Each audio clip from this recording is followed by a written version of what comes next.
पश्चिम बंगाल की पूर्व मुख्यमंत्री ममता बनर्जी को 440 वोल्ट का झटका लगा है, या यूं कहें कि 440 करोड़ का झटका लगा है। यह उनकी पार्टी टूटने या सांसद विधायकों की बगावत से जुड़ी खबर नहीं है। ये 15 सालों तक बंगाल की सत्ता पर काबिज रही दीदी के घोटालों से जुड़ी खबर है। और घोटाला भी ऐसा वैसा नहीं, एक ऐसा फ्रॉड जिसने ईडी अधिकारियों का सिर चकरा दिया। टीएमसी में पैसों का ऐसा झोल सामने आया है जिसके बाद ये कहा जा रहा है कि ममता बनर्जी गिरफ्तार भी हो सकती हैं। चलिए आपको पूरा मामला विस्तार से बताते हैं। प्रवर्तन निदेशालय यानी ईडी वही एजेंसी जो पैसों के हेरफेर घोटालों को लेकर जांच करती है। अब ईडी ने दीदी के दफ्तर में दस्तक दी है। टीएमसी के भीतर फ्रॉड पकड़े जाने पर जांच एजेंसी ने पार्टी पर एक बड़ी कार्रवाई की है। मनी लॉन्ड्रिंग का मामला देखते हुए ईडी ने टीएमसी के 3 बैंक अकाउंट को फ्रीज कर दिया है, जिनमें करीब 440 करोड़ रुपए जमा बताए गए।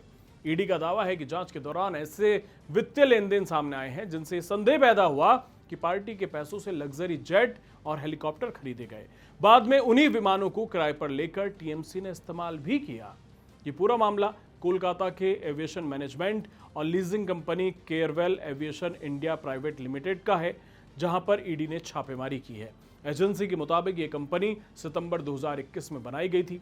इसी साल पश्चिम बंगाल में ममता बनर्जी के नेतृत्व में टीएमसी लगातार तीसरी बार सत्ता में लौटी थी। ईडी के अनुसार अप्रैल 2023 से जून 2026 के बीच टीएमसी के बैंक खातों से करीब 160 करोड़ रुपए केयरवेल एविएशन को ट्रांसफर किए गए। जांच में यह भी सामने आया कि कंपनी ने इनमें से 82 करोड़ 96 लाख रुपए एक दूसरी नई कंपनी को भेज दिए। इसके साथ ही ईडी ने जांच में जो पाया वो होश उड़ा देने वाला है। ईडी का आरोप है कि टीएमसी से मिले पैसों का इस्तेमाल कर केयरवेल एविएशन ने करीब 112 करोड़ रुपए की लागत से एक एम्ब्रेयर लेगेसी 600 बिजनेस जेट और एक अगस्ता 109 एसपी हेलीकॉप्टर खरीदा। यहां आपको बता दें कि कंपनी ने जो बिजनेस जेट खरीदा वो बेहद लग्जरी है, जिसमें फ्लैट बेड में बदलने वाली सीटें और वीआईपी सुविधाएं उपलब्ध हैं। वहीं जो वीआईपी हेलीकॉप्टर खरीदा गया है वो हाई स्पीड ट्विन इंजन वाला है।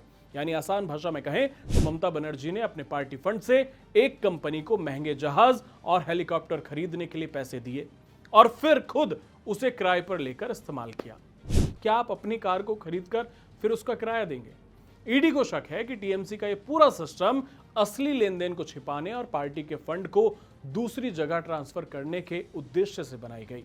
ममता बनर्जी की ये पूरी चोरी तब पकड़ी गई है जब टीएमसी के एक बागी विधायक विश्वनाथ दास ने इसके खिलाफ शिकायत दर्ज कराई। दास ने विधाननगर पुलिस को टीएमसी के हेरफेर को लेकर एक एफआईआर दर्ज कराई थी, जिसके आधार पर ईडी ने जांच शुरू की। ये पहली बार है जब ईडी किसी राजनीतिक दल की फंडिंग की स्वतंत्र रूप से मनी लॉन्ड्रिंग के एंगल से जांच कर रही है।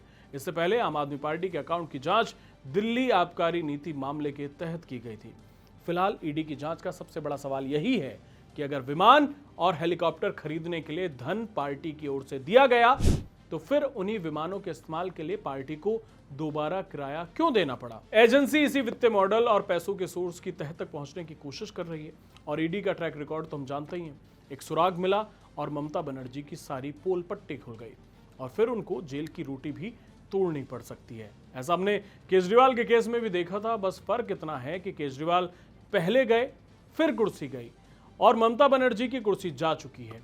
अब शायद जेल की बारी है। आप बताइए आपको क्या लगता है। साथ ही ऐसी खबरों के लिए हमारे चैनल को सब्सक्राइब करना ना भूलें। धन्यवाद।